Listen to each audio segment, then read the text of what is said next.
Someone called out to my father, "Governor, the fresh and TV are waiting for you." "Oh, sure, I'll come right away."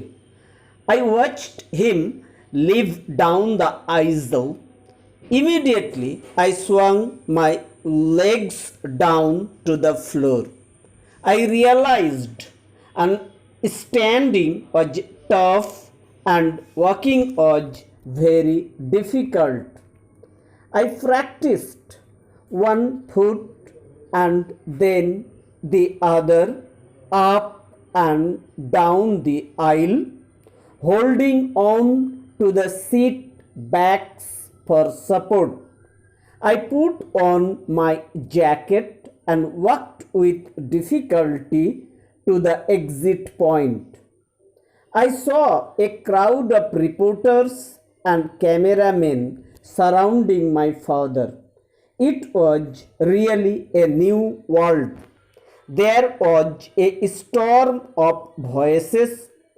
How loudly the people of the earth talked.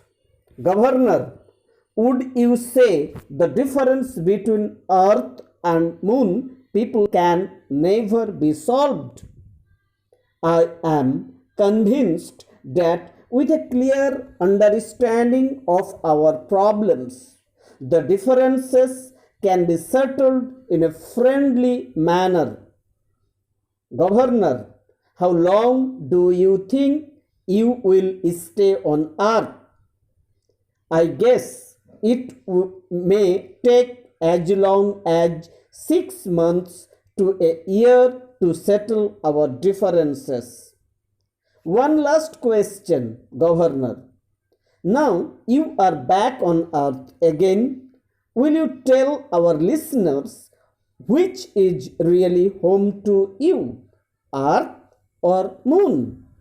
That is a difficult question to answer. All my cultural ties are with earth, but I must say that it is the moon where my present and future lie. My son was born there. My wife was buried there. My work is there. It is good to be back on earth, but moon is home. Father saw me standing among the reporters. He gave me his arm. We walked together on the landing pad. The sun was gently warm. I looked up. It was strange being outside without a spacesuit. Earth will certainly be fun. I lay back and thought of the pyramids and the Taj Mahal and the mysterious jungle buildings of the Incas. Would 6 months be enough time to see it all? That's all for today.